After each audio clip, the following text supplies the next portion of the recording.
পৃথিবীর কিছু অমীমাংসিত রহস্যময় ঘটনা। বিজ্ঞানীদের গবেষণা অনুযায়ী আজ থেকে প্রায় 554 কোটি বছর পূর্বে পৃথিবীর জন্ম হয়েছিল। বহুকাল আগে থেকেই এই ধরনীতে বিভিন্ন প্রজাতির প্রাণী ও জীবজন্তুর অস্তিত্বের প্রমাণ পাওয়া যায়। এই গ্রহের সর্বত্রই তাদের বিচরণ ছিল। কাল পরিক্রমায়, সময়ের আবর্তনে, বিরূপ আবহাওয়ায় ও প্রতিকূল পরিবেশের দৈন্যদশায় পদর্যস্তু হয়ে সেই সব প্রাণীকুলের অধিকাংশ প্রজাতিরই বিলুপ্তি ঘটেছে। বহুকাল পরে হলেও বিজ্ঞানী কিংবা প্রত্নতত্ত্ববিদদের অক্লান্ত পরিশ্রম ও গবেষণার ফলে পৃথিবীর বিভিন্ন প্রান্ত থেকে প্রাগৈতিহাসিক প্রাণীদের জীবাশ্ম আবিষ্কারের মাধ্যমে মানুষের নিকট ওই সকল প্রাণীসমূহের অস্তিত্বের বিষয়টি প্রমাণিত হয়েছে। পৃথিবীর সূচনালগ্ন থেকে অদ্যাবধি প্রতিনিয়ত নিত্য নতুন ঘটনা ঘটে চলেছে নিরন্তর। সেই সকল ঘটনার অনুসন্ধান করতে গিয়ে কিছু সন্তোষজনক উত্তর মানুষ খুঁজে পেয়েছে, আর কিছু সংখ্যক ঘটনার কোনো উত্তর খুঁজে পায়নি। যে সকল ঘটনার কোনো উত্তর খুঁজে পায়নি সেগুলো নিয়ে মানুষের মনে তৈরি হয়েছে ধোঁয়াশা ও রহস্য। সেই সকল রহস্য উদ্ঘাটনে মানুষ হন্যে হয়ে ঘুরে বেরিয়েছে এক দেশ থেকে আরেক দেশে, কিন্তু কোনো কুল কিনারা করতে পারেনি। কিছু রহস্য রয়ে গেছে অমীমাংসিত। তার গুটি কয়েক বিষয় নিয়েই আমাদের আজকের আলোচনা। 1 নম্বর হলো পিরামিড তৈরির রহস্য। বহুভুজের ওপর অবস্থিত যে ঘনবস্তুর একটি শীর্ষবিন্দু থাকে এবং যার পার্শ্বতলগুলি প্রত্যেকটি ত্রিভুজাকার, তাকে পিরামিড বলে। মিশরে মোট 75টি পিরামিড আছে। সবচেয়ে বড় পিরামিড হলো গিজার পিরামিড, যা খুফুর পিরামিড হিসেবেও পরিচিত। খ্রিস্টপূর্ব 5000 বছর পূর্বে এই গিজার পিরামিডের সৃষ্টি বলে ধারণা করা হয়। এর উচ্চতা 481 ফুট এবং এটি 755 বর্গ ফুট জমির ওপর অবস্থিত। প্রায় 20 বছর ধরে 1 লাখ শ্রমিকের দ্বারা এটি তৈরি করা হয়।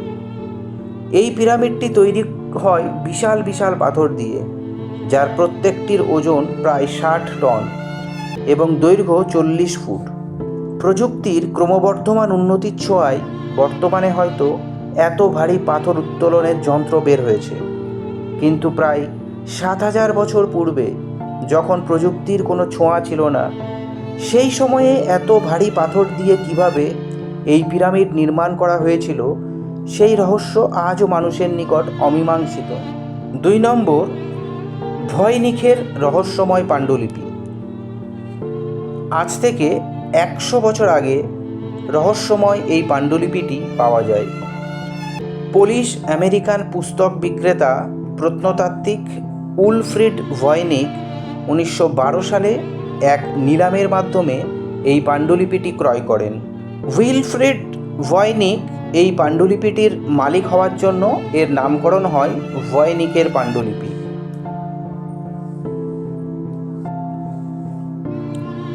কিন্তু এর ভিতরের কোনো লেখার মর্মার্থ তো দূরের কথা, একটি বর্ণও কেউ পড়তে পারেনি।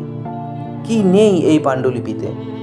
ফুল, ফল, সংখ্যা, জ্যামিতিক নকশা, গ্রহ, নক্ষত্র, ছবি। এ যেন এক মহা দুর্বোধ্য ধাঁধা। প্রথম দিকে এর লেখককে তা বের করতেই হিমশিম খেতে হয়েছিল। পরবর্তীতে বহু চেষ্টা তদবির করে এক লেখক রজার বেকনের নাম জানা গেলেও এটাতে তিনি কোন বিষয়ে কি লিখে গেছেন তা জানা যায়নি।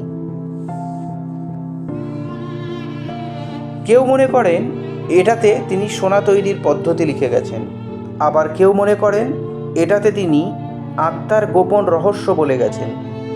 কারো মতে এটাতে মৃত্যুর ওপারের কথা কিংবা অমরত্বের কথা লেখা আছে। কেউ আবার দাবি করেছেন এর 14টি বর্ণ তিনি বুঝতে পেরেছেন।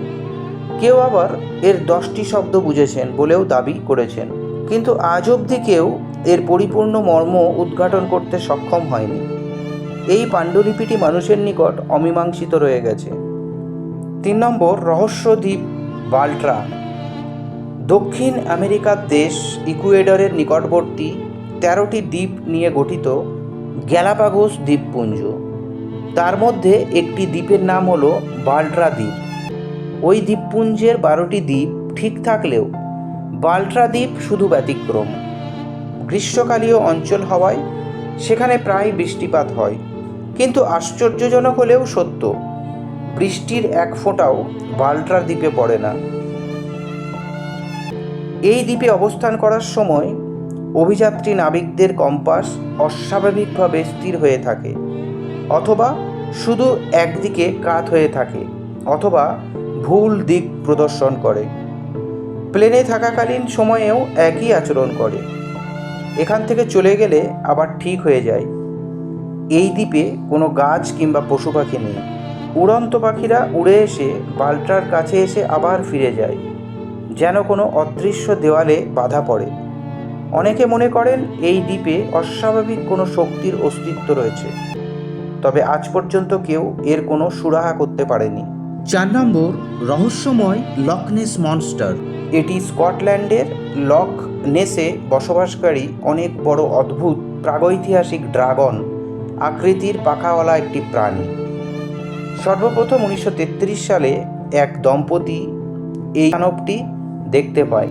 তারা দেখেন যে ড্রাগন আকৃতির প্রাগৈতিহাসিক একটি প্রাণী মুখে একটি জন্তু নিয়ে রাস্তা পার হয়ে হ্রদের দিকে যাচ্ছে। তার পরের বছর একজন ছেলে মোটর সাইকেল করে যাওয়ার সময় এর সাথে ধাক্কা লাগে। তার বর্ণনা ওই দম্পতির বর্ণিত দানবটির আকৃতির সাথে অনেকটা মিলে যায়। পরবর্তীতে লক নেস ও এর আশেপাশের হ্রদগুলোতে আরও অনেকেই নাকি এই প্রাণীটিকে দেখেছে বলে জোর গুঞ্জন ওঠে। এটি নাকি লম্বায় 30 ফুট। স্থানীয়রা এর নাম দিয়েছে নেসি। 1934 সালে একজন সাংবাদিক এর সবচেয়ে আলোচিত ছবিটি তোলেন, যদিও এই ছবিটি ভুয়া প্রমাণিত হয়। পরবর্তীতে অনেক লেখক এই দানবটিকে 6ষ্ঠ শতকে দেখা গেছে বলেও দাবি করেন। অবশ্য বিজ্ঞানীরা 66 মিলিয়ন বছর পূর্বে বিলুপ্ত হয়ে যাওয়া এই প্লেসিওরাস প্রাণীটি এখনও বেঁচে থাকার বিষয়টি অসম্ভব বলে মনে করেন।